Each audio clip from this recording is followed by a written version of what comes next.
Gold, trusted gold buyers. మీరు తాకట్టు పెట్టిన బంగారాన్ని విడిపించి ఈ రోజు ఉన్న మార్కెట్ ధర. మామూలు అమ్మగారు జయసుధ గారు లెజెండరీ యాక్ట్రెస్. అంటే ఇప్పటి వరకు చాలా డిఫరెంట్ రోల్స్ చేశారు, అన్ని రకాలుగా ఒక రకంగా హీరోలతో నటించారు, నెక్స్ట్ లేడీ ఓరియంటెడ్ సినిమాలు చేశారు.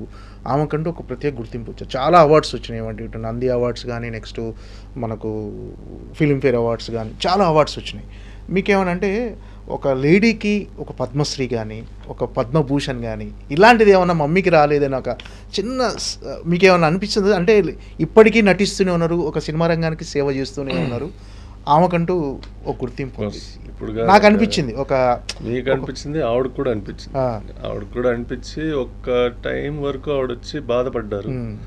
దాని తర్వాత అంటే ఇది కొన్ని విషయాలు కాంట్రవర్షియల్గా ఉంటాయి, కానీ చాలా మందికి ఇచ్చారండి అవార్డు.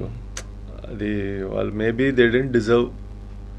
సో మా అమ్మ ఒక టైంకి ఆవిడ సర్లే పర్లేదులే ఆవిడ కూడా అది వదిలేశారు. ఒకప్పుడు ఉండేది ఆవిడకి పద్మశ్రీ అయినా వస్తే బాగుంటుంది, ఎన్నేళ్ళుగా చేసాం కదా, ఒక గుర్తింపు, అది ఇట్స్ లైక్ ఇంపార్టెంట్ అండి. బట్ అది ఎవరు ప్లాన్ చేసి ఎవరు డిసైడ్ చేస్తారో తెలీదు. కొంచెం బాధపడ్డారు. మేము కూడా ఫ్యామిలీ బాధ అంటే లేదు, ఇస్తారండి. ఇట్స్ అన్ అవార్డ్, మీ రికగ్నిషన్ కోసం ఒక అవార్డు ఇస్తున్నారు government. Maybe they didn't recognise, అంతే. మేబీ ఫ్యూచర్లో రావచ్చు, మేబీ అది రాదేమో, చెప్పలేము. సో అది మా చేతుల్లో లేదు. ఓకే, దాని కన్సర్న్డ్ పీపుల్ వాళ్ళకి తెలుసు. ఓకే. అంటే మీరు రెగ్యులర్గా సినిమాలు చూస్తుంటారా? నేను యాక్చువల్గా ఒకప్పుడు రోజుకి 4 సినిమాలు చూసేవాడు, all languages without sub titles also. So సినిమాలు చూసి అంటే if you want to do direction, ఆ ఫీల్డ్లో మీరు ఎంటర్ అవ్వాలంటే అన్ని సినిమాలు చూడాలి. అది మంచి సినిమాలు ఉండొచ్చు, చెడ్డ సినిమా అంటే బ్యాడ్ అంటే కొన్ని సినిమాలు అయితే అబ్బా అని ఉంటుంది, అది కూడా చూసి ఫుల్ ఫ్లెడ్జ్డ్గా చూస్తాం. ఇప్పుడు ఏమంటే కొంచెం మా వైఫ్ లాంటి వాళ్ళకి కొంచెం ఇరిటేషన్గా ఉంటుంది నాతో కూర్చొని సినిమా చూస్తే. ఓకే, ఎందుకంటే వాడు షార్ట్కి టెక్నికల్ అంటాం, కథ వినరా అంటది. ఆ కథ మాకు ఆల్రెడీ అర్థమవుతుందిలే, కానీ టెక్నికల్గా ఆ షార్ట్ ఇది కంటిన్యూటీ ఎర్రర్ ఇది చేస్తూ ఉంటాం కాబట్టి she gets irritated. But yeah, చూస్తూ ఉంటాం సినిమా. ఓకే.